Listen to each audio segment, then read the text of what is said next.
I'm 80 years old now, and only at this point do I have the courage to say something that sounds small, but isn't. The mistakes that destroyed my life were never loud. No scandals, no major disasters, no single obvious moment of collapse. Just silent choices, repeated day after day for decades. I thought I was keeping everything stable. But it was that very silence that quietly decided who I would become. For many years, I believed I was doing the right thing. I didn't cause trouble. I didn't disappoint anyone. I didn't let life get complicated. Every day I chose silence over speaking up, safety over risk. When something made me uncomfortable, I told myself it was just the price of growing up. When I felt the urge to change, I said, later. Slowly, later became a habit, and silence became a reflex. I became the person society expected me to be, and forgot who I really was. There's a paradox I only understood very late in life. I could be the richest person in the room, and yet the poorest when it came to being human. I accumulated assets. I built a career big enough to earn respect.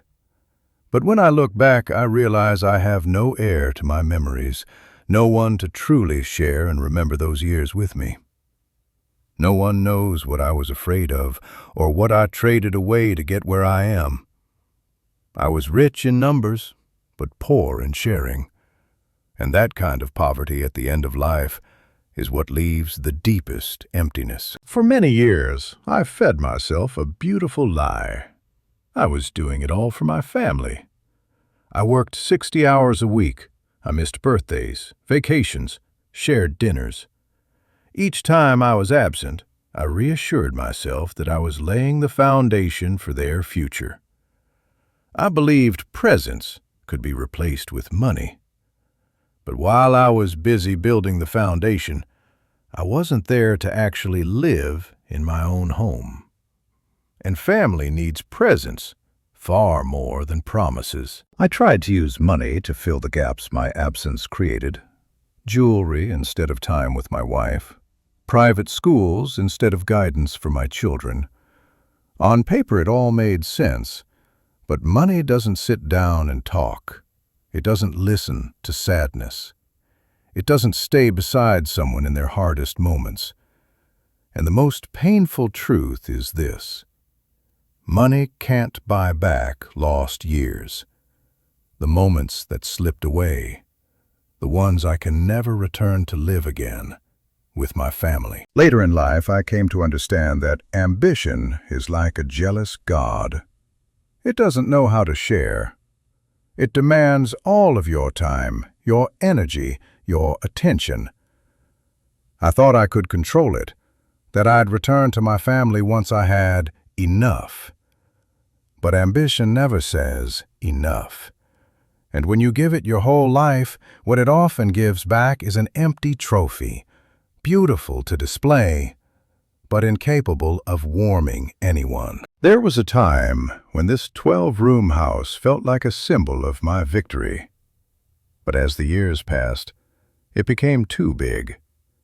12 rooms turned into 12 empty spaces. The long dining table no longer held family meals. The silence grew louder than any sound. That victory slowly became a box of silence, beautiful on the outside, but hollow on the inside. I took better care of my assets than I ever did of people. I knew every number, every contract, every increase in value. With people, I always assumed there would be more time. Assets appreciate. People slowly disappear.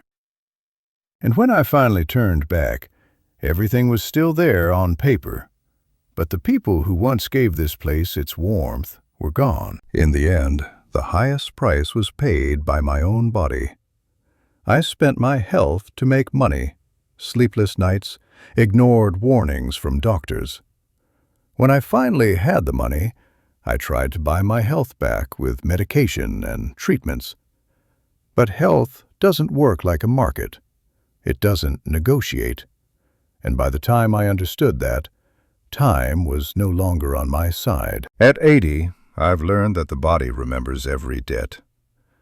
The years of living under constant stress, the times I ignored my own limits, they're all recorded with painful accuracy. Not to punish, but to remind. Time is the fairest accountant of all. And there's no way to renegotiate what you've already overspent. I spent more than 30 years building the company. But just 2 years after I left, my name was replaced. Machines have no soul. They don't remember quiet sacrifices. That's when I understood I had given my entire life to something that could only respond with efficiency and numbers. Reputation became a mask that isolated me. I avoided showing weakness. I protected a perfect image. But when you don't allow yourself to be vulnerable, you don't allow anyone to come close either. I traded the chance to be truly loved for an image that could never hold me, never keep me warm. What troubles me most isn't what I lost, but what I unknowingly passed on. As I watch my children and grandchildren grow up, I see them walking the exact path I once chose. Packed schedules, back-to-back commitments, always busy, but rarely truly present. They tell me it's just a phase, that they'll slow down later. I used to say those same words. The strongest legacy I left them isn't wealth, and it isn't the advice I offered too late. It's the example I lived for decades. That example taught them that busyness is normal, distance is the price you pay, and emptiness is something you can learn to tolerate. I've realized this. Children don't follow what we say. They repeat how we lived. If this were a spiritual will, what I'd want to leave behind wouldn't be grand advice, but a simple reminder. Slow down. Slow down enough to hear your own breathing. Slow down enough to truly see the person sitting next to you, with full presence, without rushing, without distraction. Value your health while it still responds to you, because the day your body goes quiet, you'll understand how hard it had been trying all along. Value time while it's still here, because time never gives notice before it leaves.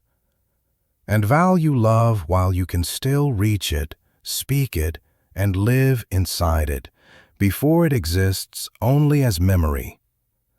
Don't wait for everything to settle down before allowing yourself to live, because life never truly clears its schedule. In the end, slowing down isn't falling behind. It's choosing not to miss your own life.